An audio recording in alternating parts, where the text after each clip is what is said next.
하는 순간 고스란히 잊어버리니까요.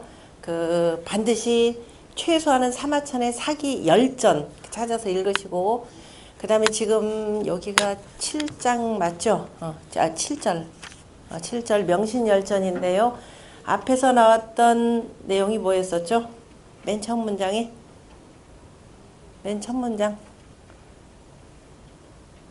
반개 이유는 좌시아영이라 엄택곡부하니 미단수경이리요 라고 해서 누구누구를 얘기했다 그랬죠.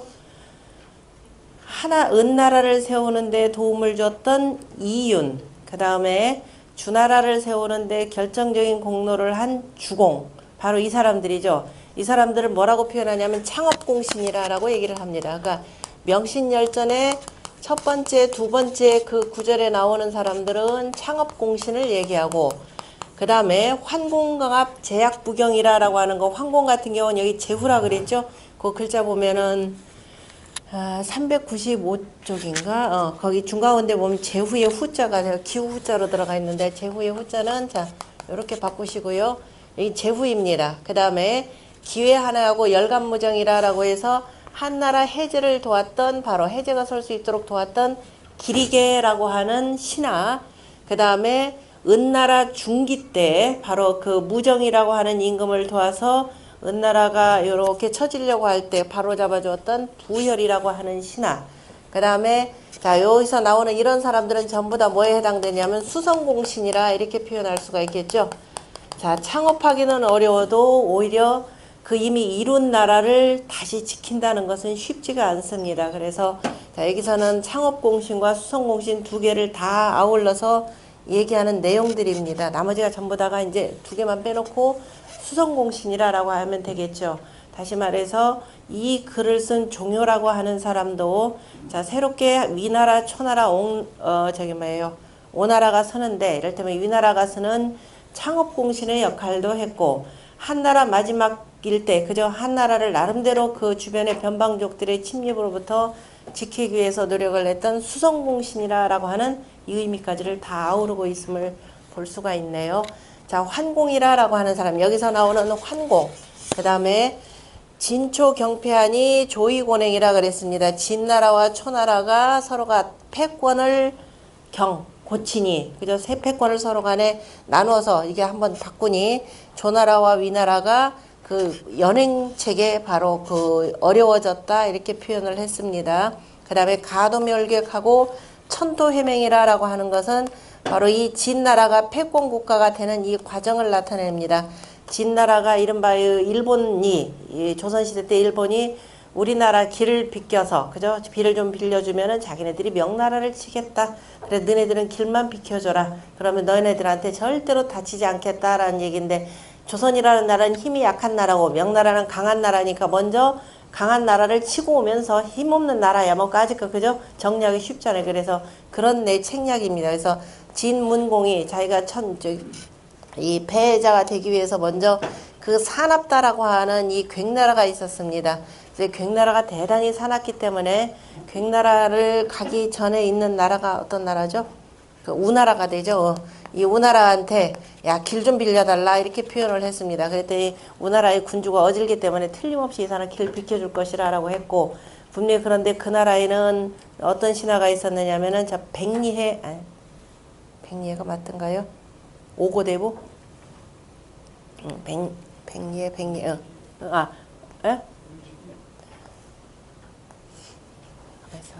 갑자기 제가 이름이 생각이 안 나. 하여튼 그랬을 때 자, 반대했던 사람이 하나가 있고, 그 다음에 우나라의 군주는 반대해봤자 어차피 들어먹을 사람도 아니다. 그래가지고 아예 그 가난하는 것조차를 포기하고 저 진나라로 가서 도와줬던 사람이, 진목공을 패자로 만드는데 도와줬던 사람이 백리해, 갑자기 제가 이름이 몇 페이지죠 이게? 가도멸객 천토해맹이라고 했던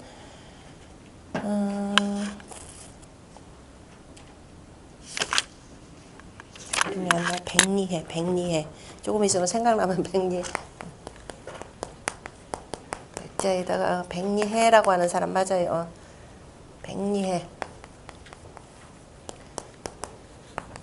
백리해라고 하는 사람인데 결국은 여기 어차피 우나라가 멸망할 것이라는 걸 듣고서는 딴 나라로 가버린 거죠.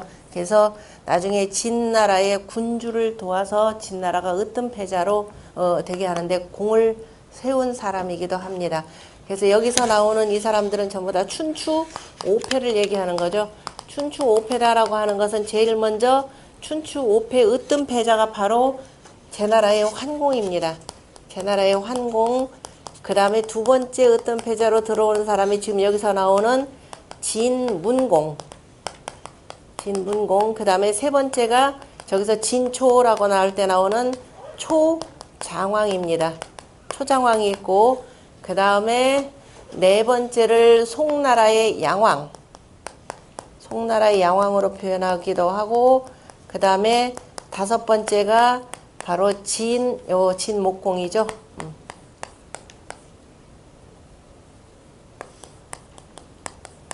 진목공을 춘추 5패로 얘기를 합니다. 이 두 사람은 송나라 양왕하고 그 다음에 진목공 같은 경우는 월왕구천 또는 오왕부차로도 얘기하는데요. 실제로는 이 두 사람으로 보는 것이 맞고요. 자, 그래서 여기서는 춘추 5패를 기본적으로 쭉 다루고 있습니다. 그래서 이 나라들 순서를 이렇게 하는 것과 첫 번째 으뜸패자가 제나라 환공. 제나라 환공을 특별히도 제공광합하고 제나라의 그 환공이 두루두루 바로잡아서 합하였고 제약부경이라 그러면 약한 나라를 그 다음에 건네주고 잘 다스려서 그 위기를 극복해 주도록 만들었고 그 다음에 기울어지는 나라를 붙들어 줬다라고 표현하면서 두 줄이나 할애해서 얘기한 것은 그나마 제나라 환공이 으뜸패자가 되었을 때는 당시에 어쨌든 주나라 이스나마나한 천자를 그대로 그래도 자 위로 높여서 존왕량이라 그러죠. 그 군주를 왕을 높이고 그다음에 변방에 있는 변방 그저 그 주변을 시끄럽게 하는 나라들을 나름대로 정리해 주었기 때문에 환공을 그나마 이렇게 높여주는 겁니다. 그에 대해서는 그리고 환공 같은 경우는 옆에 누구 도움이냐 관중이라는 사람 지난번에 얘기했었죠. 그래서 관중의 도움으로 이런 말에서 으뜸패자가 되는데 그 유혈 전쟁을 일으키지 않았다라고 이렇게 표현을 합니다. 그래서 그것을 맹자에서도 높이 표현했었죠. 그때 이제 으뜸패자가 됐을 때 두루두루 사람들을 모아놓고 했던 곳이 바로 규구라고 하는 지역입니다. 규구라고 하는 지역에서 바로 회맹의식을 갖고 규자를 써야 되는데 잘못되네. 개자를 써야 되는데 규구죠. 규구지회라고 해서 그 규구라고 하는 지역에서 당시에 그 제후들을 모여놓고서는 그 다음에 여러 가지 그 회맹의식을 가졌습니다. 보통 회맹의식이다 그러면은 소반에다가 소피를 이렇게 바르고 마셔가면서 이렇게 그 의식을 치르는데요. 당시 이른바 이런 유혈의식도 거행하지 아니한 것으로 유명합니다. 그 가장 중요한 몇 가지들 중에 하나가 우리가 이웃나라에 홍수가 들어가나 가뭄이 들어가지고 자, 그 농사를 다 망쳤는데 이웃나라 아이고 너네 이참에 뭐 어려운 때 굶어 죽어라. 그래서 망하면 우리가 독차지해야 되겠다라고 하는 그러니까 이웃나라에 흉년이 들었을 때 쌀 파는 거 그죠? 쌀 파는 것을 절대로 금지해서는 아니 된다라고 하는 약정까지를 세우는 것이 막 이 규구의 회담이기도 합니다. 그 내용이고 그 다음에 진나라와 초나라가 서로 간에 자, 이 패자를 다투었다라고 하는 당시에 그 춘추 5패가 되고 그래 이건 춘추 5패를 얘기하고 여기는 춘추 5패고 여기 여기는 여기 춘추 5패가 되고 조이곤행이라고 하는 것은 바로 이건 전국시대입니다. 전국 자 칠웅을 표현하는 거죠. 여기 글 내용은 대단히 짧은데 춘추시대부터 시작해서 전국시대를 두루두루 아우릅니다. 자 전국 칠웅이라고 하는 것은 어디가 되느냐면은 춘추 5패 이때는 으뜸패자 그래서 패라고 표현하고요. 그 다음에 전국시대라고 하는 것은 전국 자 칠웅 7개의 그저 그 영나라들입니다. 이들은 스스로가 어떻게 되느냐 스스로가 자기가 자칭 왕이라고 칭했던 사람들입니다. 여기서 왕이라고 하는 거 초장왕 송양왕에서 이미 왕이 나타나는데요. 춘추시대 때 전국시대에 들어서는 내가 조금만 힘쓰면 전부 다가 왕이라고 해서 이른바 7개국이 자칭 왕이 되는 나라들입니다. 이 나라들 대표적인 나라들이 바로 여기 춘추시대 때 이 진나라에서 쪼개져 나오는 한나라, 그 다음에 조나라, 그 다음에 여기 나오는 지금 또 위나라, 그 다음에 또 어떤 나라인가요? 연나라. 자, 연나라, 그 다음에 제나라, 그 다음에 초나라가 있죠. 초나라 이 6개국이 있는데 그 당시 그 다음에 마지막 그 춘추시대 때 가장 늦게, 다시 말해서 그 주나라의 천자로부터 가장 늦게 봉호를 받는 그 제후가 누구냐면은 제후 중에 하나가 바로 진나라입니다. 뭐 이후에도 있는데, 자, 그 진나라가 가장 후발주자로서 뒤늦게 제후국이 됐던 이 진나라가 주나라가, 그죠? 주나라가 어디에서? 장안에서, 장안이라고 하는 건 당시 옛날에 호경 땅이 되겠죠. 자, 이 호경 땅에서 어디냐면 나급으로 천도를 할 때 가장 큰 도움을 주었던 지역이 누구냐면은 이 진 땅에 있는 사람들입니다. 진 땅에 있는 사람들, 당시는 말들을 워낙 잘 키웠기 때문에 이 천자의 나라의 말들을 관리하는 그 직책으로 이렇게 삼았던 사람들이에요. 그런데 워낙 큰 공을 세우고 하니까 나중에 공이라고 하는 그 제후에 봉호를 줍니다.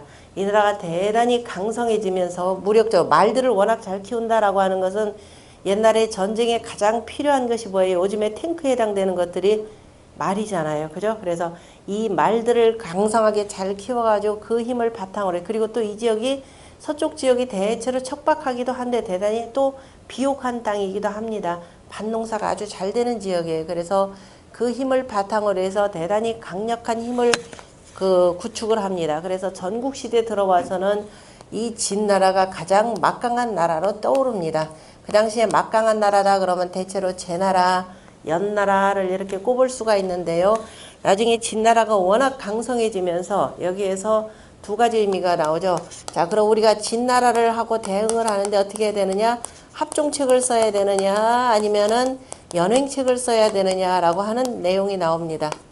이걸 우리가 합쳐서 합종 연행가라 이렇게 표현을 하죠. 합종 연행이라고 하는데요. 합종 연행가인데 합종이라고 하는 것은 뭔가요? 합종이라고 하는 건 종이니까 이 6나라가 종대로 해서 저 서쪽에 있는 진나라와 대항해서 싸우자라는 겁니다. 이것을 주장하는 사람이 바로 소진이라고 하는 사람이고요. 아니다. 그러지 말자. 진나라가 이렇게 하면은 대항하기가 힘들잖아요. 그러니까 이 장이라고 하는 사람이 쫓아다니면서 뭐라고 하느냐? 야, 그러지 말자. 너네 이렇게 하려면은 연합군을 유지하는데 돈이 얼마나 많이 들어가겠느냐. 그죠? 그러니까 두루두루 연합군 유지비만 해도 얼마냐. 연합군도 유지해야 되죠. 또 각각 또 군대 부담도 해야 되죠. 그러니까 그러지 말자. 우리 하나씩 이렇게 해서 서로 간에 균형 관계를 이루자. 그죠? 그거 하나씩 그래서 대등하게 하면은 우리 진나라가 너네 나라는 쳐들어가지 않고 너네 나라하고는 그냥 외교 관계만 단단하게 하고 들어가지 않겠다라는 말로 살살 꼬입니다. 자, 1대1이라고 하는 건 말 좋죠. 이를 말해서 조선시대 그 말에 조선이 힘이 약하니까 일본이 조선을 칠 명분을 가지고 왜 조선이라는 나라가 중국의 명나라 이른바 제후국 형태로 이렇게 조군국가 형태로 들어가 있으면은 아무래도 명나라의 영향을 많이 받습니다. 이른바 명나라가 요즘에는 뭐 동맹관계라고 하지만 군사적으로 보호를 해줄 수밖에 없어요. 왜? 아래 나라가 이 문제가 되니까. 그러니까 그 고리를 끊어놓는 방식이 바로 뭐냐면 연행 방식입니다. 이런 관계를 같이 보셔야 되는데 뭐 옛날에 중국의 속국이라는 동 어쩌고 저쩌고 결국은 어떻게 되냐 일본하고 그죠? 같이 또 일본 내 방식이 뭐냐면은 장이가 얘기하는 연행책에 해당되는 겁니다. 야, 너네들 이제 독립해야지, 독립국가를 해야지. 그래서 천자의 나라가 되는 거죠. 그럼 쉽죠. 조선 먹기 쉽습니다. 더 이상 명나라로부터 눈치 볼 일도 없고 그래서 딸콕하고 바로 그죠? 천자의 나라를 선포하는 순간 얼마 있다가 그다음 바로 정리해서 먹게 되는 겁니다. 그것이 연행책이에요. 이렇게 들어가면서 가만예설로 온 나라 돌아다니면서 어마어마한 돈과 권력들을 거머쥐는 사람들이 바로 이 사람들입니다. 가장 유학에서 얘기하는 제일 나쁜 놈들 중에 하나예요. 마치 본인들이 정의를 얘기하는 양 해가면서 하니까. 그래서 결국은 누가 이기느냐 하면 장이가 이기게 됩니다. 장이의 연행책이 이기게 되면서 하나씩 다 격파해가지고 나중에 진나라가 천하통일하는 이 과정을 다루고 있습니다. 요걸 전제를 해두고 쭉 보셔야 됩니다. 자, 환공광합이라고 할 때 환자가 표대 환자입니다. 표대 환자. 이 환자는 자, 이 오랠 긍자, 자랑할 긍자라는 뜻이기도 한데요. 자, 밝을 긍자이기도 해요. 밝다라는 뜻. 다시 또는 계속 돈다라는 뜻인데요. 해라고 하는 것은 일정 구간을 계속 왔다 갔다 이렇게 빙글빙글 이렇게 도는 거죠. 해가 동쪽에서 떠서 자, 남중을 해서 한 바퀴를 삥 도는 관계를 바로 뭘로 표현하냐면은 요 긍이라고 이렇게 표현합니다. 이것뿐이 아니라 또 뭘로 또 그 구간을 다니면 다리 왔다 갔다 할 땐 이런 형태가 되는 거죠. 달월자. 그래서 같은 글자로 보고요. 또 달뿐만 아니라 또 뭐도 왔다 갔다 하냐면은 배도 그 사이를 왔다 갔다 하는 내용입니다. 그래서 일정 그 거리를, 일정 공간을 계속 왔다 갔다 하기 위해서 여기는 어디고, 이를테면은 뱃마루, 그죠? 뭐라고 하죠? 그 배 타는 포구. 여기는 어디이고, 여기는 무슨 역이고, 라고 하는 그 역사의 표대를 세우게 되겠죠. 그래서 그 일정 그 해와 달이 또는 옛날엔 배가 왔다 갔다 하는 바로 역마 참에 해당되는 곳입니다. 우리나라에서는 무슨 역 할 때 역자를 이렇게 쓰죠. 여기다 그러면 원래 여기 무슨 의미가 되냐면은 자, 옛날에 교통수단은 말이죠. 그러니까 국가의 중요한 공무를 띄고서는 명을 받고서는 저 어디 부산이다 뭐 어디 명나라까지 왔다 갔다 하려면은 뭐가 필요한 말이 필요할 겁니다. 한 말이 계속 타고 갈 수가 없죠. 먹인다고 해서 되는 게 아니죠. 우리는 차 같은 경우는 중간중간에 기름밥이나 가스밥만 먹이면 되는데 말은 안 된단 말이에요. 지치면은 그만큼 쉬어야 되니까 여기서 뭘 하느냐 하면은 여기서 말을 바꾸는 거예요. 그래서 옛날 관원들 가운데 이런 패에다가 말 5마리 하면은 그만큼 권력이 센 사람이죠. 6마리, 한 마리, 2마리 이렇게 이게 바로 이름하여서 마패입니다. 어사죠. 임금님의 명을 그저 밀명을 받고서는 가는 사람들이기 때문에 그래서 말을 바꾸는 것은 역이죠. 그런데 거기서 머무르면서 사람이 좀 머무르면서 좀 쉬고 가는 거죠.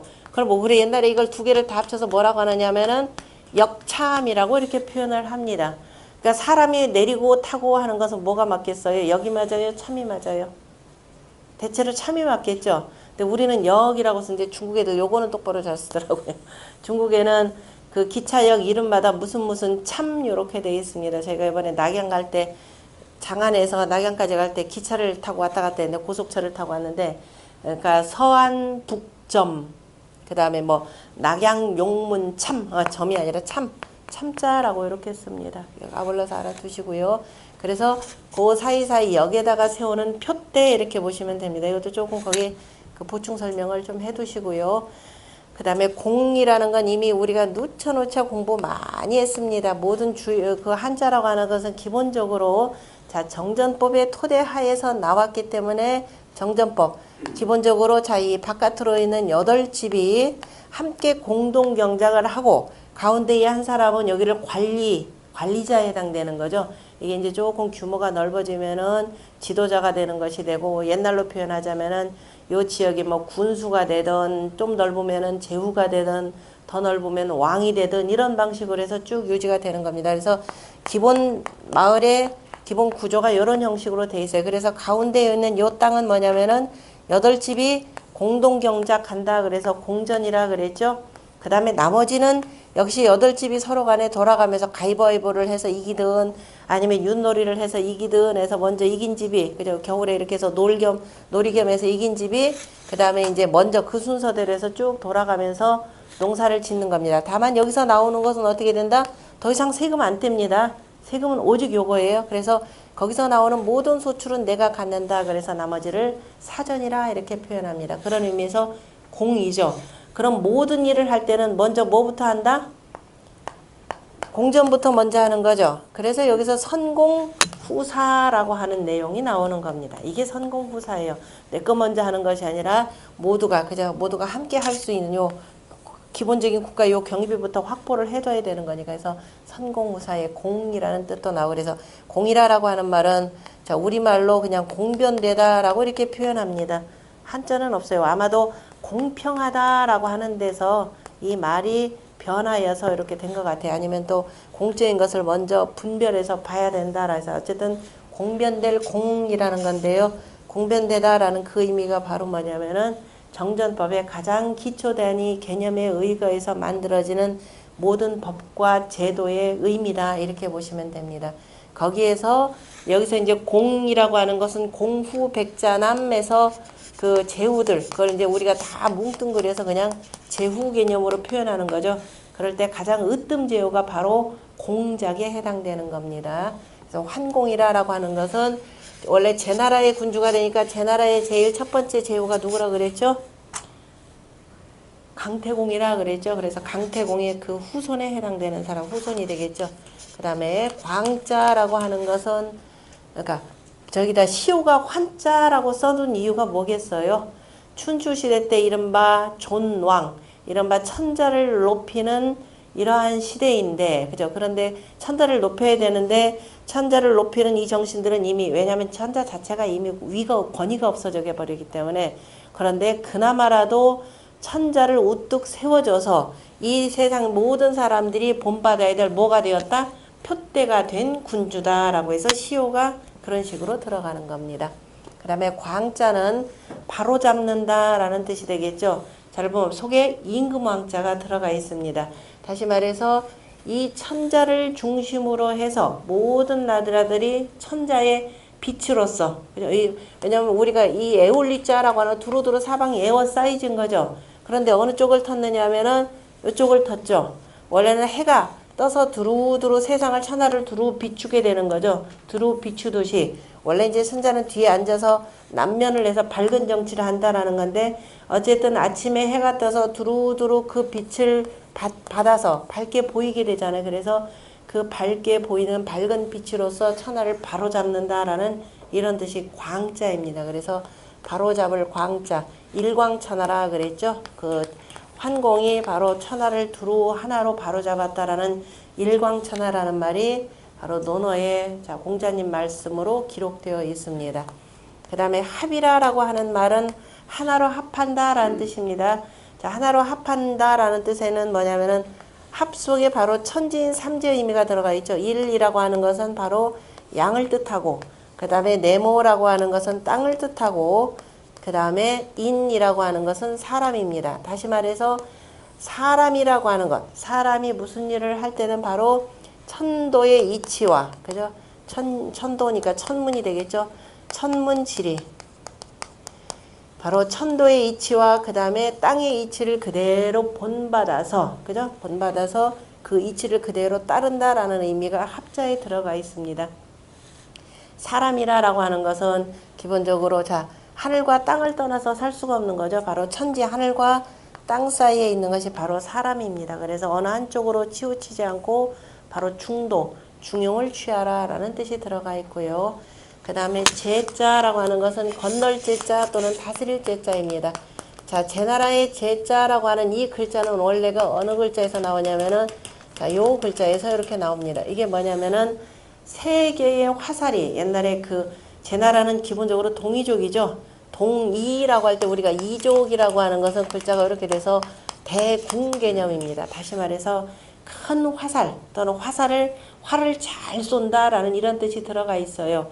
그런데 연속적으로 어떻게 하냐, 세 발을 동시에 날리는 족속들이 대체로 동이족들입니다. 그러니까 그만큼 활을 날리게 잘 쏘죠. 얼마 정도로 잘 쏘느냐, 동이족하고 여진족하고는 비까비까 하다 그랬죠.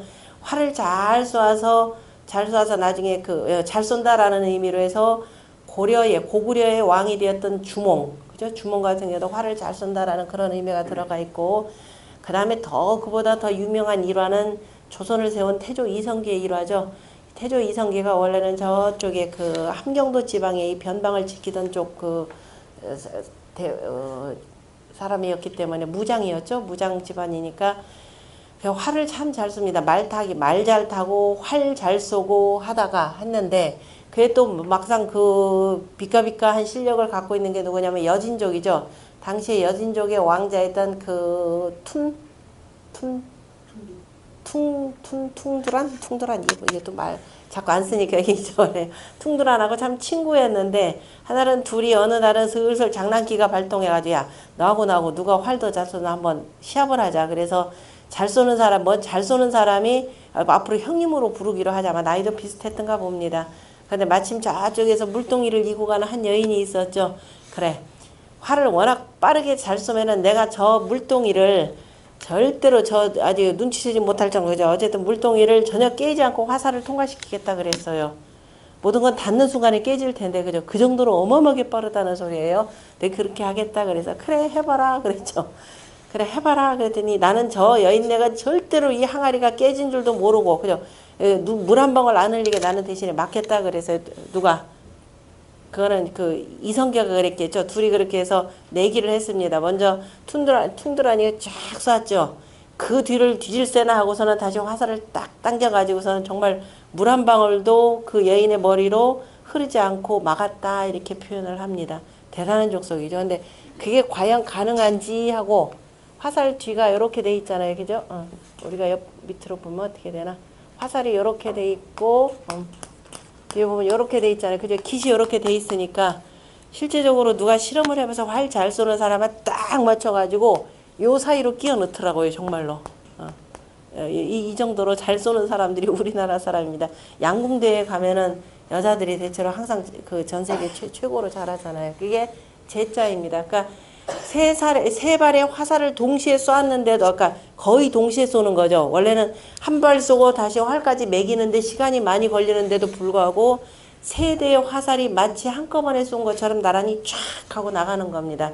그것을 글자로 쓴 게 요 글자예요.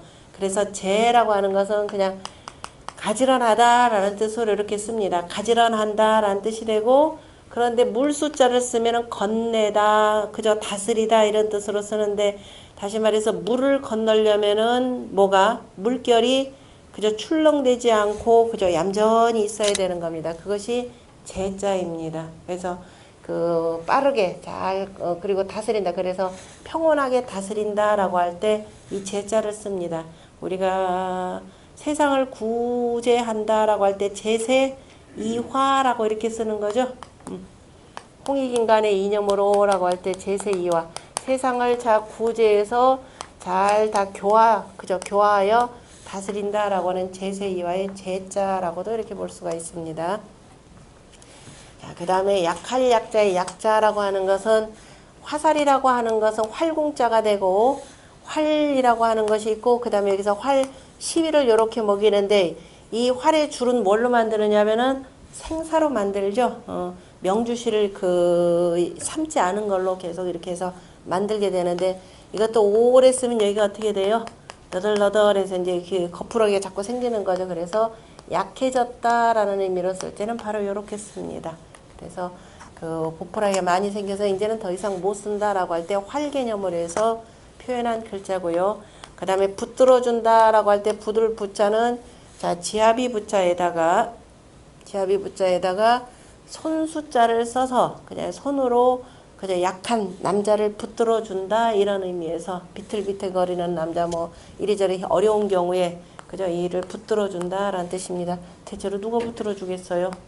돕는 사람은 부인이 붙들어주겠죠.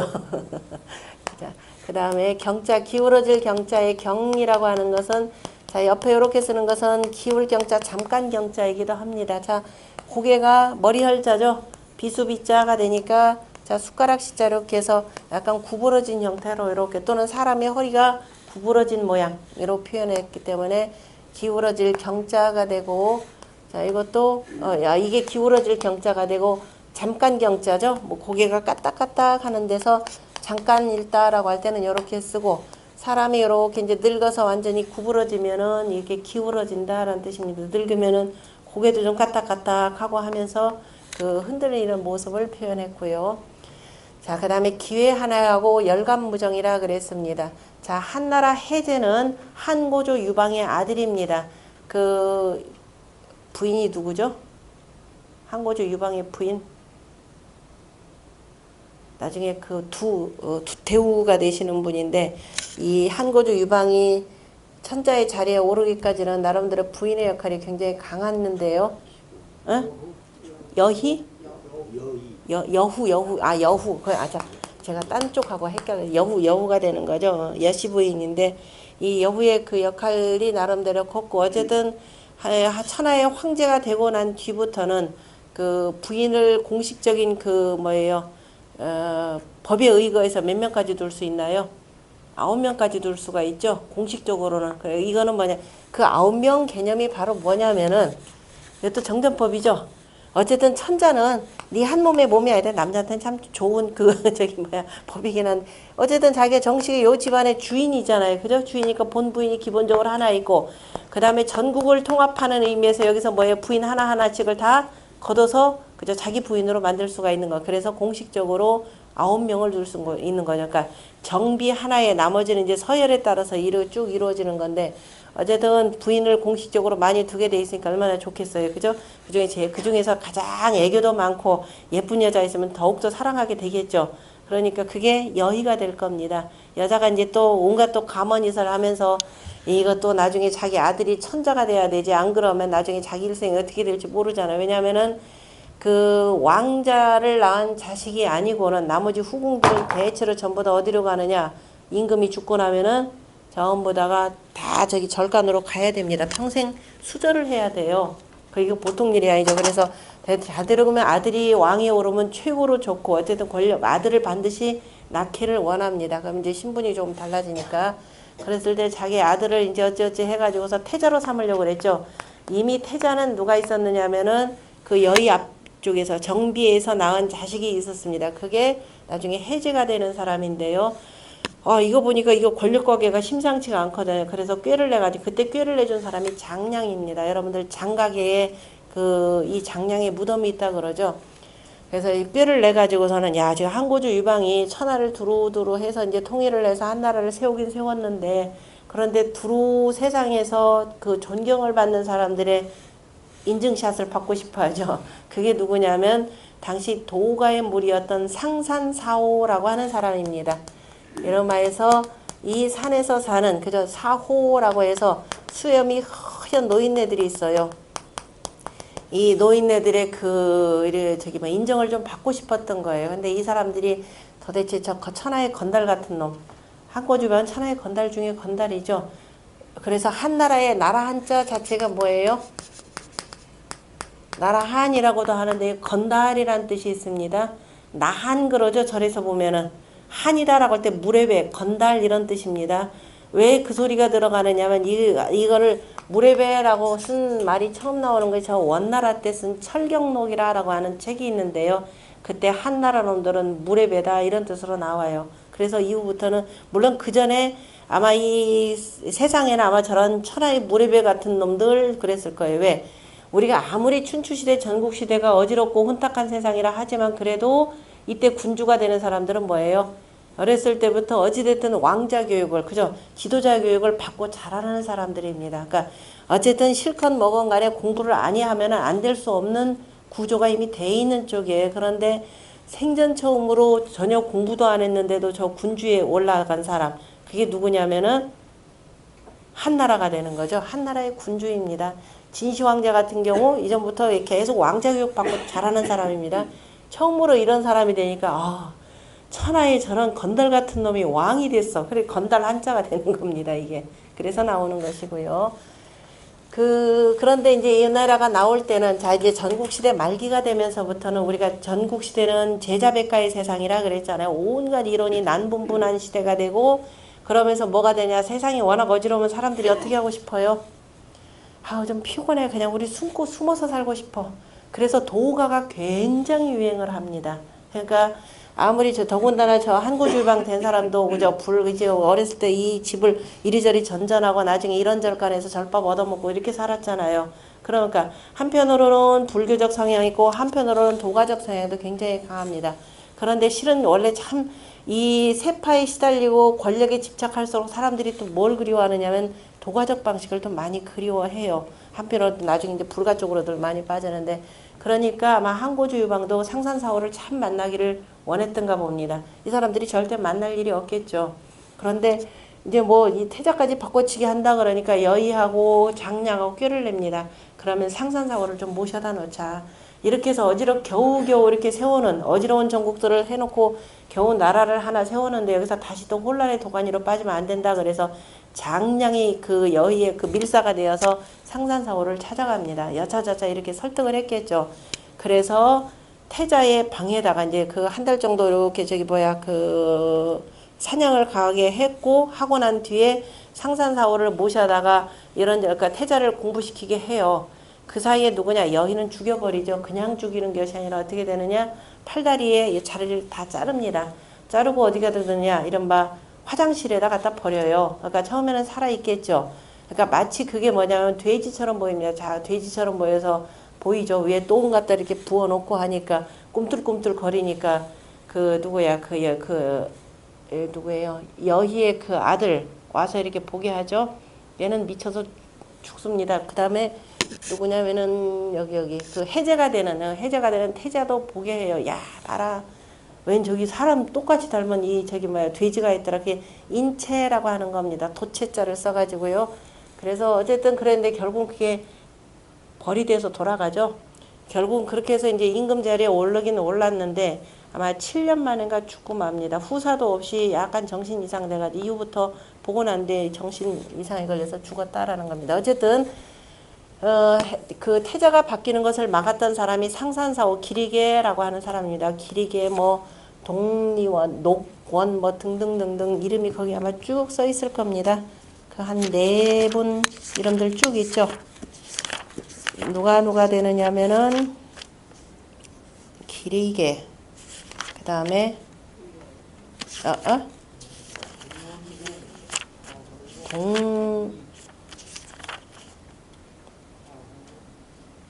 계약부경 그 다음에 저기 323쪽에 기리계 그 다음에 동원공 하황공 농리선생 그 뭐 도가에서 워낙 뭐 유명하신 분들이고 그렇게 했더라라는 겁니다. 자, 기자는요.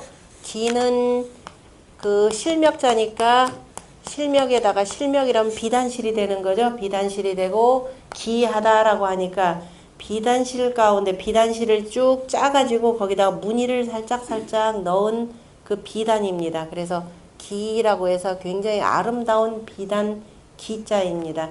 여기서 이제 일본 애들은 그 아주 그냥 뛰어난 사람을 기라성 같다 이렇게 표현했죠. 왜냐면 밤하늘을 만약에 까만 비단에다가 여러 가지를 금실로 수놓은 것으로 이렇게 보는 겁니다. 그래서 그 밤하늘에 반짝반짝 그 빛나는 별들을 기라성이라고 표현하고 사람들 가운데서도 탁월하게 뛰어난 사람들을 기라성 같다 이렇게 표현하는데 이거는 일본식 표현이라 그랬습니다. 그래서 기하다 그러니까 아름다운 비단 기자고 그 다음에 회라고 하는 것은 돈다라는 뜻이 되는 거죠. 자, 그 뜻 글자는 동그라미를 쓰지 않습니다. 동그라미다라고 하는 것은 하늘을 쓰기 때문에 동글다라고 하는 것은 두루 다 갖고 있다 그래서 체가 된다 그랬죠. 그래서 동그란 것도 뭘로 쓰느냐면 네모난 것으로 씁니다. 그래서 체 불용 법칙이라 그랬죠. 몸에 딱 붙어서 뭐라고 표현할 수도 없는 겁니다. 뗄래야 뗄 수 없는 것이 그래서 체 불용이 되기 때문에 한자에서 네모도 동그라미요, 동그라미도 네모요, 그죠? 구멍이라고 하는 것도 네모요, 반듯한 것도 네모요, 이렇게 다 쓰게 되는 겁니다. 그래서 상황에 따라서 보셔야 됩니다. 그래서 빙글빙글 돌아가는 것은 돌회라고 썼고, 그 다음에 옛날에는 조개가 그 비단 조개 같은 경우는 화폐 가치가 있는 거죠. 화폐라고 하는 것은 꼭 돈이라기보다도 장식용품으로 쓰기 때문에 그래서 비단족에 여기 끝을 구멍을 뚫어가지고 쭉 꿰게 되는 거죠. 그래서 그 비단족에 구멍을 뗀 것을 바로 둥글 원자로 이렇게 씁니다. 이렇게 써도 둥글 원자. 그 다음에 네모자를 써도 둥글 원자. 다 두 개 다 통용되는 글자입니다. 그러니까 이런 식으로도 쓰고. 그 다음에 아홉구 같은 걸로 해서 이렇게 쓰는 것은 이건 입체형 공을 표현한다 그랬죠. 공구를 쓸 때는 이렇게 쓰고 일반 그 대체로 평면상이 둥글다라고 하는 것은 이걸로 표현하고 빙글빙글 돌아가는 것은 네모 2개를 써서 바로 돌아간다라는 뜻으로 쓰였고요. 그 다음에 나라 한자의 한자 한이라라고 할 때 나라 한자도 되지만 아까 무렵의 한자도 되고요.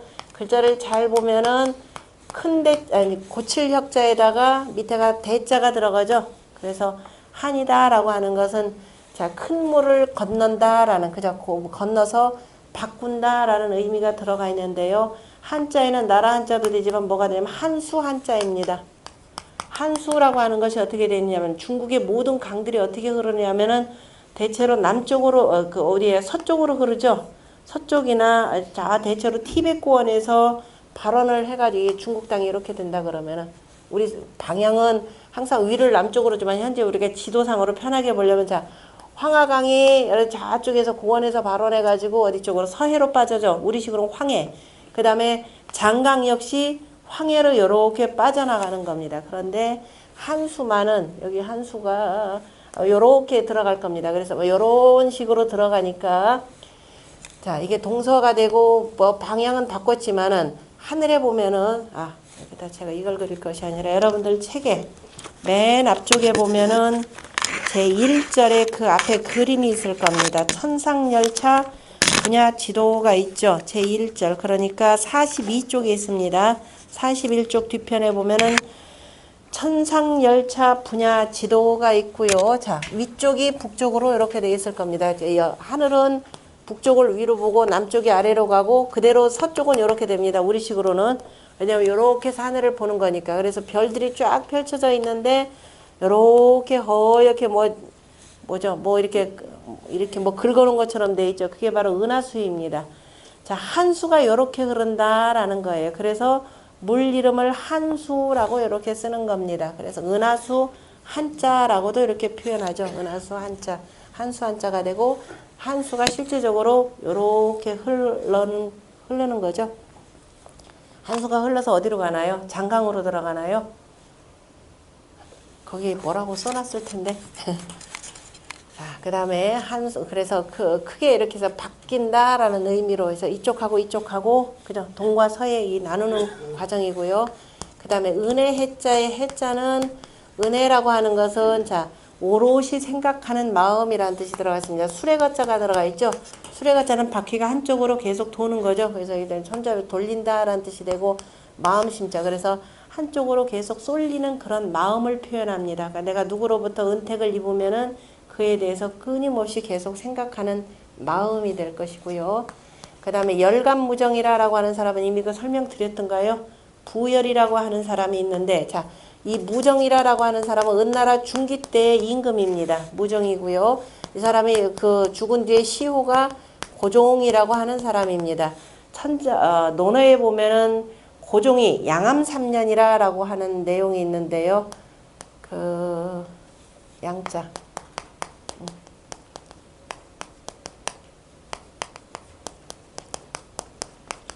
양암 3년에서 어두울 암자 개념으로 했었죠. 자, 양암 3년이라고 해서 이 양암이라고 하는 것이 이 양자가 아니로 볏짚 양자를 쓰던가요? 열감무정. 여기다가는 제가 안 써놨군요. 양암 3년이라 그래서 죽은 자기 아버지가 돌아가시고 난 뒤에 이 무정임금 바로 앞서 반경이라고 하는 그 임금이 있었는데요. 이 반경 임금 때 그 상나라죠. 이 상나라의 수도를 어디로 옮기냐면 은땅으로 옮깁니다. 은땅으로 옮기니까 자 원래 수도를 한번 옮길 때는 기득권들의 반발이 대단히 강하고요. 그 다음에 또 수도를 하나 옮긴다라고 하는 것은 우리나라 지금 세종시도 지금 제2의 수도로 이렇게 만들어 놓고 국가의 재정이 어마어마하게 들어가는 데죠. 무지막지하게 들어갑니다. 그렇게 되면은 우리나라 뭐 양쪽으로 쓰니까 그렇게 크게는 안 들어갔다지만은 국가 재정의 낭비가 굉장히 심해지는 때입니다. 은나라는 아예 수도를 옮겼기 때문에 그리고 은나라가 여차하면은 이 풍수질이 뭐다 해가지고선 수도 없이 옮겨요. 그래서 결국은 나중에 나라가 절단나게 되기도 하는데 이 수도를 옮기고 나서 국력이 어마어마하게 저하가 되겠죠. 그 다음에 기득권 세력들과의 충돌이 굉장히 강합니다. 그러니까 국가는 국가대로 혼란에 빠지고 그 다음에 기득권 세력들 도대체 말도 안 들어먹고 하니까는 그때 이제 무정이라는 사람이 어떻게 되냐 대단히 이제 현명한 군주가 되는데 자기 아버지가 돌아가시면서 야 예로부터 부모가 돌아가시면 3년상을 하는데 라고 하면서 3년상에 들어가요. 뭐 은나라 때는 당연히 쭉 3년상을 했었고 하면서 그때 정치는 누가 하냐면 총재가 합니다. 우리가 총재라고 할 때 제자 있죠? 모든 신하들이 다 머리를 모두어서 총재에게 정치를 이렇게 듣는 겁니다. 다시 말해서 임금 대신에 정치를 맡아서 하는데 총재한테 하도록 하고, 그러면서 본인은 어떻게 되냐, 온막집에 기거를 하는 거죠. 궁궐의 첫 번째 담, 그 바깥쪽에다가 온막을 지어놓고, 장식 치르기 전까지는 문도 만들었는데, 문도 이렇게 해서 창문 같은 경우도 하나 만들었는데, 여기서 아예 덮어버리죠. 지프로 된. 그리고 장례식이 끝나고 나면 그때 이제 이거 열어놓습니다. 햇빛 좀 들어오게 만들어요. 햇빛 들어오게 만들어 놓고, 거기서 3년을 기거합니다. 정확하게는 만 2년하고 몇 개월밖에 안 됩니다. 하면서, 가만히 천상 아닌 게 아니라 뭐 애도만 하고 있었겠습니까? 총재한테 맡겨놓고 이르마에서 저것들이 정치를 어떻게 하는지 좀 한번 끊임없이 보고를 받았겠죠. 가만히 보니까 도저히 안 되겠다 싶었겠죠. 그리고 나서 다시 이제 3년상을 끝나고 난 뒤에 뭐라고 하느냐면은, 내가 꿈속에서 현몽을 했는데, 저 부암이라고 하는 지역에서, 부암이라는 곳에서 어떤 허연 노인네가 판축공사를 하는데, 참으로 그가 보니까 현인이더라. 그래, 옛날에 임금이 또 이 은나라 같은 경우는 뭐 점치는 거 좋아하고 했으니까 귀가 솔깃했겠죠, 사람들이. 더구나 임금이 그 얘기하니까 누가 뭐 거절은 못하겠고 해서, 내가 꿈속에서 이런 인물을 보았으니까 이 사람을 데리고 오라 그래서 이러면서 몽타주 그림을 그려서 가는 겁니다. 그게 여러분들이 지난번에 보았던 어디 그 앞에 있는 사진 기억나시나요? 명신열전의 그 두 번째 그림. 몇 페이지냐면은 311쪽인가요? 311쪽에 보면은 7절에 바로 앞에 그림 있죠? 그러니까 310쪽, 309쪽에 뒤에 있는 310쪽에 그 1번 있고 2번 찾으셨나요? 네. 거칠거칠하게는 그렸는데, 그 두 번째가 바로 부암 판축도입니다. 부암이라고 하는 지역에서 판때기를 이렇게 양쪽에다 대고 이른바 성벽을 쌓는 거예요. 무슨 뭐 성이나 무슨 뭐 도로 공사장 표시가 되는데, 거기에 이제 신하가 이런 그림 그려져 있는 사람이 있죠. 그 그림을 하나 들고 가서, 여기 혹시 이런 사람이 일하십니까? 하고 물어보니까, 네, 여기 있습니다. 그래서 그 사람을 와가지고 대조해 보니까 그림하고 얼굴하고 똑같이 맞거든요. 그래서 이 사람을 불러다가 고정하고 이런저런 얘기를 하는데, 그게 서경에 바로 뭐냐면은 열명편, 서경 상서 열명편 상중 하장에 이렇게 쭉 정리가 되어 있습니다. 실질적인 얘기예요. 그래서 그 무정이 바로 부열을 불러다가 부암의 판축공사장에서 바로 무정을 기쁘게 한 분이다. 그래서 이외 이름이 부열이라고 이렇게 일컬어지는 사람입니다. 그래서 이 사람을 불러다가 재상을 시키면서 은나라를 다시 중흥시킨 그 인물이 되는 거죠. 그래서 이때는 열이 무정을 감동시켰다. 바로 이 내용입니다.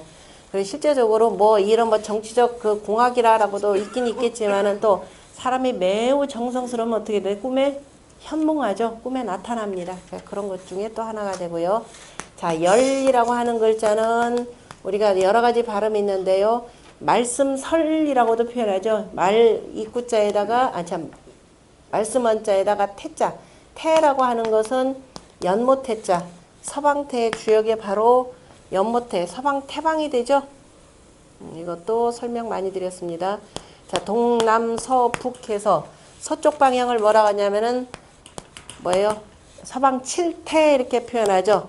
서쪽이 되기 때문에 서방이라고 했고, 순서는 이게 7번째가 된 후천팔계상의 7번째니까 보통 서방 7태라고 이렇게 표현합니다. 곧 이건 뭘 표현하면 연못괴가 되고, 그래서 연못택. 선천상으로는 이태택 우리가 이렇게도 외웠었죠. 두 번째 이태택인데, 그리고 연못이라고 하는 것은 물이 고여 있는 곳이 되고 두루두루 사방을 축축하게 적셔주기 때문에 은택이라 덕택이라 이렇게 표현하는 겁니다. 그 태가 되고, 이때는 또 계절로 표현하면 가을이 되겠죠. 그러니까 자, 우리가 여러분들 얘기하는데 시무룩해지면 얘기하고 싶어요. 성질나면 그냥 입 꽉 다물죠. 너무너무 성질나면 막 따다닥 쏘기도 하겠지만, 내가 시무룩하면은 말 안 합니다. 말 안 하고 가만히 있으면 너 무슨 걱정 있니? 하게 되고, 그 다음에 기분 좋으면 어떻게 돼요?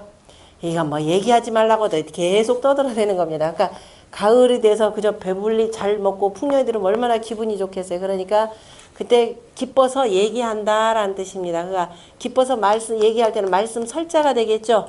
기뻐서 얘기한다라고 할 때는 그때를 기쁠 열이라고 이렇게 표현하는 겁니다. 그러니까 이 처음에 말씀 설이라고 하는 것은 연목계 요 자체가 사람의 입이 몸뚱아리에서 어디에 있어요? 위에 붙어 있죠. 위에서 나불나불하는 거 그죠? 입에 이렇게 벌려서 음이니까 음은 네모니까 그래서 바로 입 모양을 표현하기도 합니다. 사슴 저희 짐승으로 표현하자면 양이죠. 양의 두 뿔을 표현하기도 하고요.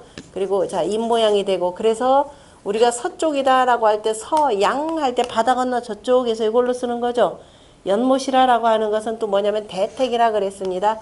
바다를 보통 큰 연못 그래서 대택 이렇게 되니까 바다 양자가 이렇게 되는 이유입니다. 그 다음에 그래서 이제 입 모양으로 표현하자면 그냥 말씀설 입을 벌려서 얘기한다 그래서 말씀설이고 그 다음에 가을에 풍년이 들어서 기뻐서 뭔가 성과가 있어서 기뻐서 얘기할 때는 기쁠 열자로 표현하고 마음으로 기쁠 때는 기쁠 열자 이렇게 되는 거죠. 우리가 말로 그냥 계속 말할 때는 말씀설이라는 발음들은 이미 기본적으로 다 있습니다. 그 다음에 또 가을이다 그러면 곡식을 요렇게 또 어떻게 거두어 가지고 탈곡하는 계절이기도 하죠. 그런데 사람이 상대방을 한번 흠집내기 시작하면서 옷 다 벗기면 어떻게 돼요?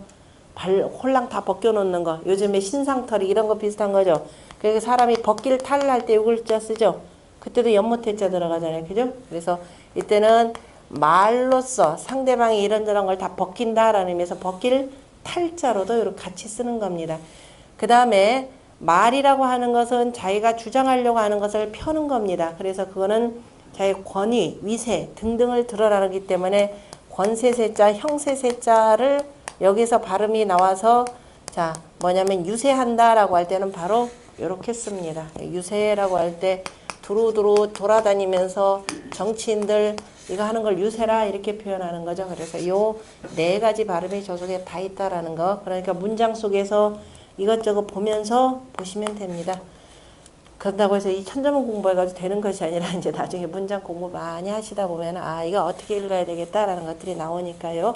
그때 보시면 되고 그 다음에 열감무정의 감이라고 할 때 느낀다라고 하는 느낄 감자를 보면은 다함자에다가 마음심자를 썼습니다.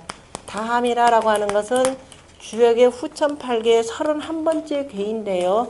31번째 괴가 뭐냐면은 자 밑에가 산괴, 소남괴에다가 위에 있는 소녀괴가 되는 연못괴입니다. 이것을 뭐라고 표현하냐면 택산함괴라 이렇게 표현하는 거죠. 택산함이라 표현하는데 산 위에 연못이 있는 상이죠.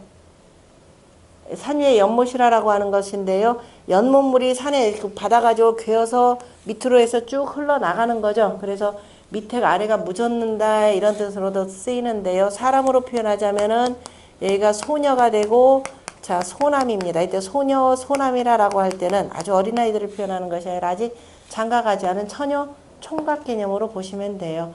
여기서 나오는 내용이 우리 어린이 동화책에 이런 거 하나가 나오죠. 선녀와 나무꾼. 그죠? 나무꾼 총각이 산으로 나무를 하러 갔더니 어디에요? 저기 금강산에 누가 선녀탕에 선녀가 하늘에서 두레박을 타고 내려와서 목욕하는 거죠. 그래 이제 옷 감춰서 날개 옷 감춰서 이제 못 가게 해서 어쨌든 이 감추고 하는 내용들이 실은 뭐예요? 젊은 청춘 남녀가 그죠? 때가 되어서 뭐를 느낀다? 그 사랑의 감정, 연애 감정을 느낀다. 바로 그런 뜻이 되는 겁니다. 그래서 함이라라고 하는 글자 속에 보면은 그죠? 양과 일자는 양이죠. 네모라고 하는 것은 음이죠. 양과 음이 서로 느낀다라는 겁니다. 언제 느껴요? 속된 말로 머리에 피도 안 마른 것들이 그러면 안 되는 거죠. 성인이 돼야 되는 거죠. 일정 정도의 나이, 성숙해져야 된다라는 건데요. 우리가 천간상으로 여기가 뭐냐면 동방의 갑이 되고 이제 그죠? 갑탁하는 것이 되고 싹이 나고 낙력병이 되고 정하고 중앙토의 무와 그죠? 토기가 있죠. 다시 말해서 무토 기토라 이렇게 표현합니다. 중앙토에 해당되니까 여기는 병정은 화에 속하는 거죠.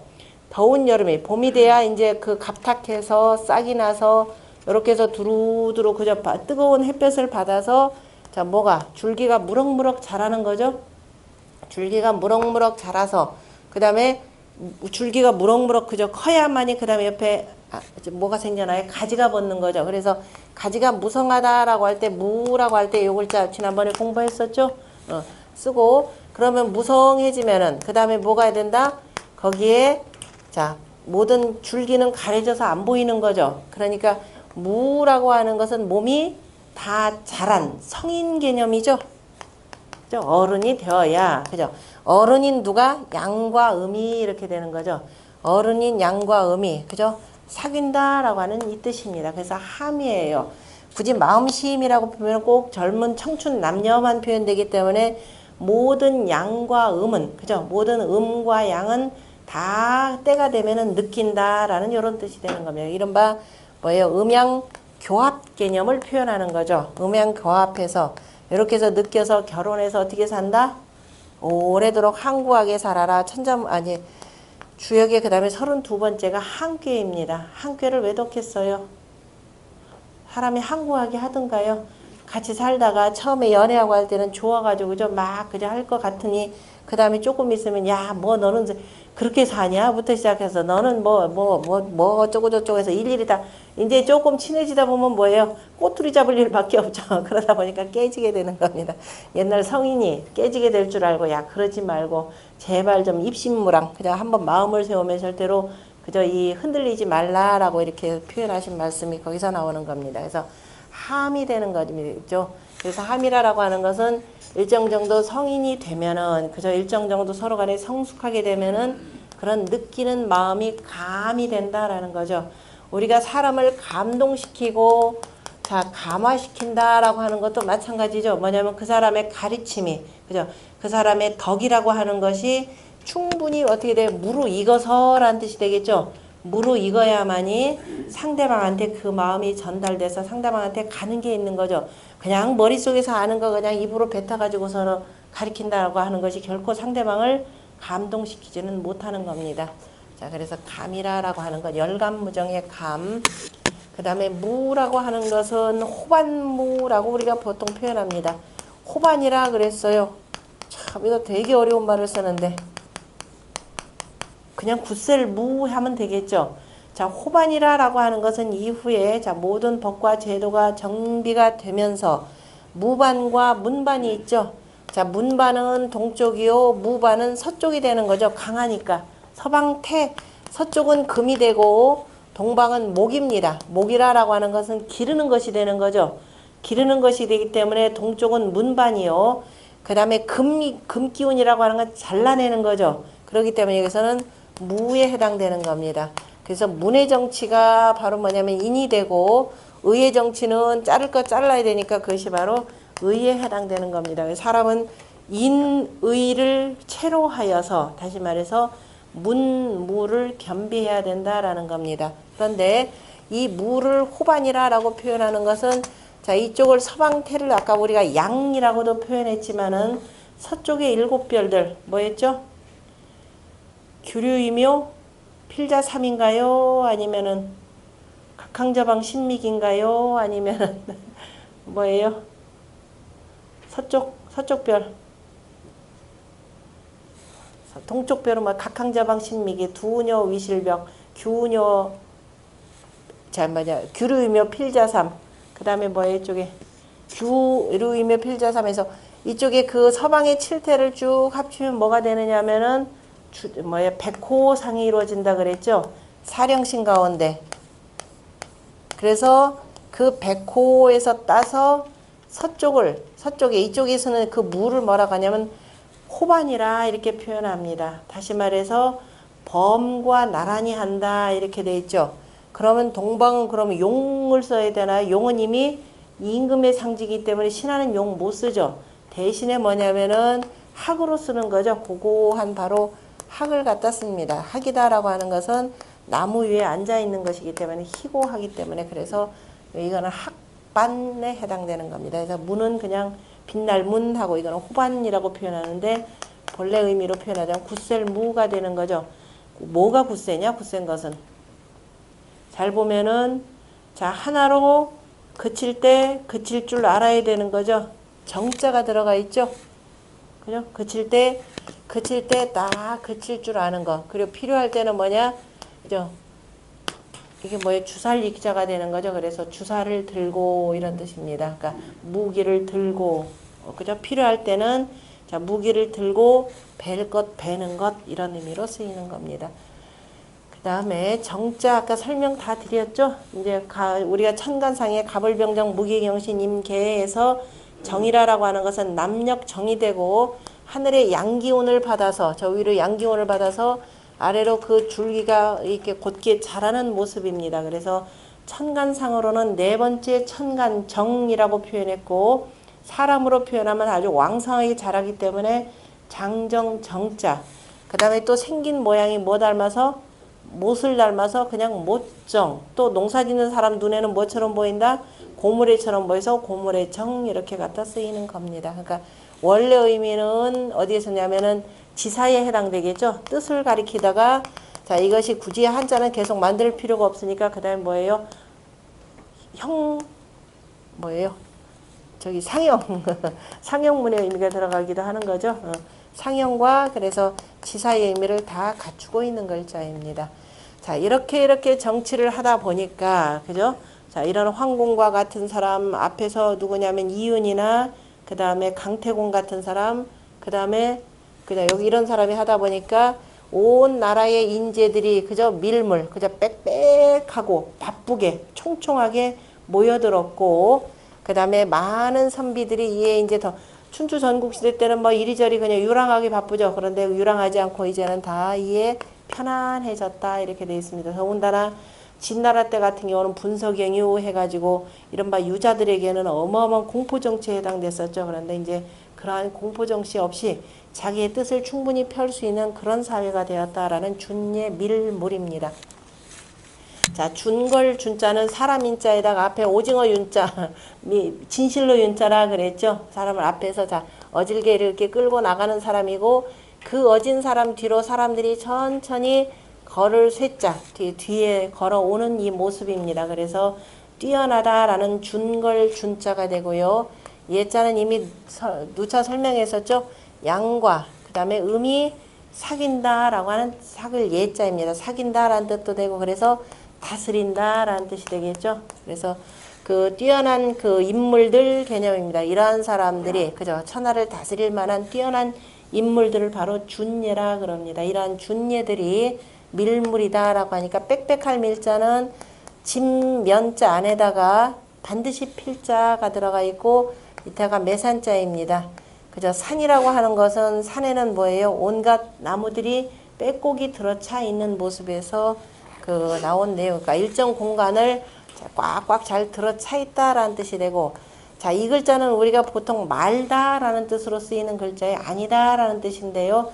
원래는 깃발물자입니다. 그러니까 우리가 본 뜻을 잘들 몰라서 그러는데, 자, 깃발물자, 깃발이라고 하는 것은 옛날 사람들이 무슨 모임이 있거나라고 할 때 기본적으로 종을 치면서도 다니고, 그 다음에 그죠 이 마을 한가운데 종 같은 걸 만들어 두고 무슨 일이 있을 때 그걸 부르게 되고 그 다음에 특히도 뭐 또 하나 알릴 때 깃발을 많이 매달아 놓는 거죠. 깃발을 꽂아 놓고 여기가 어느 지역이다 지금은 뭐 어느 때다 해서 저희도 저 시골에서 어렸을 때 보면 동네에 저 금강 앞바다 금강도 금강 앞바다입니다. 금강 말 위에 보면은 그 이 서해안이 나오는 거니까 그러면 저희 동네 저 앞쪽에 동그란 정말 산이 하나 있었어요.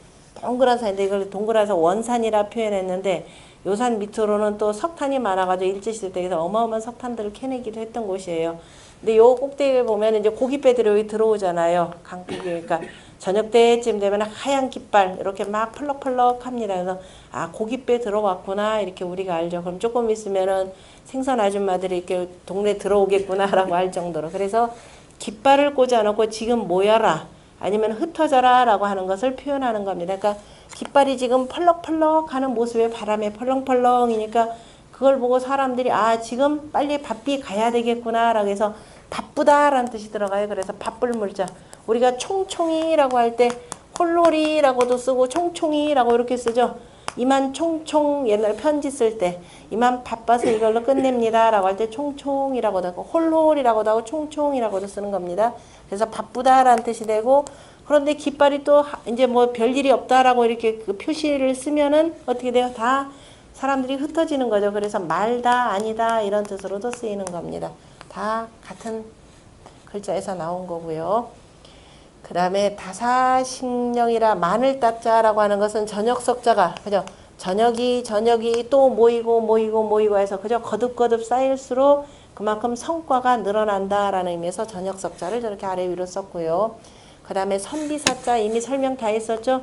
자, 밑에 1부터 시작해서 10까지. 그러니까 다 공부를 해서 그 다 안 걸 가지고, 다 안 그 열을 가지고 추십해서 그 다음에 우리가 야, 너 하나 나 하나 잘났다 똘똘하다 뭐 서로 지자랑하라는 것이 아니라 하나 그저 합의를 할 수 있는 것. 다시 말해서 공자가 말씀하신 자, 이리관지의 도를 바로 이루는 사람을 바로 사라 이렇게 표현을 하는 겁니다. 그것이 바로 선비사가 되는 거죠. 그러니까 1부터 시작해서 차근차근 밟아 올라간다 그랬죠. 그래서 일이다라고 하는 것은 해가 동쪽에서 떠서 서쪽으로 지는 것이 바로 일 개념이라고 했죠. 그래야 해가 남중하면서 그 하늘의 기운이 땅으로 내려오는 것. 그래서 1부터 시작해서 10까지를 다 아우르고 그리고 나서 다시 뭐예요? 하나 해서 나오는 거죠. 이게 지뢰복하는 거죠. 회복할 복자. 회복할 복자도 되고 여기가 뭐예요? 자월에 해당되겠죠. 자월 하니까 다시 하나 회복하는 그것이 바로 선비라는 겁니다. 추시파 밀인데 그 일이 뭐다? 이리관지라고 하는 공자가 오도는 이리관지라라고 했습니다. 자, 그 다음에 식자, 다 이식자라고 하는 건데 이 식자에다가 자, 이미 앞에 이건 썼으니까 그에다가 진면자를 집어넣어서 이것이다 라는 뜻입니다. 이 안에 바르게 모든 것이 있다라는 의미에서 바로 이렇게 해야 된다라는 의미에서 이라는 의미로 쓰였고 이식. 그 다음에 편안할 영자라고 하는 글자는 자, 원래는 옛날에는 집안에 그 뭐예요? 집안에 여기 그릇이 되는 거죠. 그릇 명자라고 하는 것은 자, 이 그릇 이런 정도의 그릇을 갖추고 사는 사람들은 부자죠. 옛날에는 그릇이 적잖아요. 기껏 해봤자 톡이나 그 다음에 또 없는 사람들은 어디다 먹어요, 여자들? 옛날 시골에서 보면 바가지다, 그죠? 바가지다 이렇게 해서 그냥 물 말아서 아마 요즘은 잘 상상이 잘 안 가실 겁니다. 옛날 시골 생활들이 그랬어요. 그리고 이를테면 우리 논어에도 보면은 그 공자의 수제자이던 안현 얘기가 나오잖아. 일단사 일표음이라고 나오잖아요. 그죠? 대나무 그릇에다가 겨우겨우 담은 대나무 그릇이나 될는지 모르죠? 네, 단자니까 일단사. 그죠? 얄팍한 대나무 껍질에다 밥 좀 담고. 근데 뭐 큰 데 같은 경우는 많이 좀 담을 수가 있겠네요. 그러니까 그 대나무의 그릇에다가 그냥 그 밥 좀 담아가지고 요즘에 뭐 대나무 뭐죠? 이 대통 밥 해가지고서 뭐 팔기도 하다면 어쨌든 그릇으로 쓰기 기가 막히게 좋잖아요. 그죠? 그 거기다 밥 좀 담고 그 다음에 반찬도 제대로 없으니까 뭘로? 표주박에. 그죠? 표주박에 물로 이렇게 해서 먹고 살았다 그랬습니다. 그런데 집안에 그릇도 있죠. 그 다음에 그릇뿐이든가요? 뭐가 있던가요? 일꾼, 장정들이 있죠. 장정이 있으니까 그것이 밑에 딱 두 개가 받쳐주고 있죠. 받쳐주고 있으니까 마음이 편안하다라는 영자입니다. 아, 근데 마음 편안하다라는 뜻으로도 쓰는데 이게 그죠? 이 원래 실은 마음이 이렇게 표현해. 우리가 그 오복 가운데 홍범에 보면은 수, 부, 그다음에 강령이라는 것이 있죠. 세 번째가 바로 요 복입니다. 강령되다라고 할 때 강령일 때 강자는 바로 뭐냐면은 고칠 경자 그 쌀미자거든요. 쌀을 도정하는 관계니까 음식을 먹어서 그죠? 몸이 건강하다 이래. 이건 몸 건강 쉽게 표현하고 그다음에 마음이 편안하다라는 거죠. 그래서 마음이 편안하다라니까 마음 건강을 표현하는 겁니다. 그러니까 강령되다라고 하는 것은 몸 건강, 마음 건강 두 가지가 다 이루어져야 되는 거죠. 그런데 사람이 한쪽으로 치우칠 가능성이 크죠. 자, 몸이 건강한데 실은 뭐가 병들어서 마음이 병들어서 몸까지 좀 먹을 수가 있고 마음은 참 편한 듯한데 잘못해서 몸 이걸 돌보지 못하면은 몸이 상할 수가 있습니다. 그래서 이 편안할 영자에 이거 부사로 들어가고 문장이 맨 앞에 수식어로 쓰면은 차라리라는 뜻이 들어가요. 차라리. 그러니까 결국 뭐냐면은 마음이 편안해야 되는데 마음이 편치 못하면은 차라리 몸 한뜻 못하다. 라는 그런 뜻으로 해서 지금 나온 글자입니다. 그래서 차라리 영자까지를 알아두시고요. 그 다음에 진초 경패하고 조의 권행이라 좀 쉬었다 가겠습니다.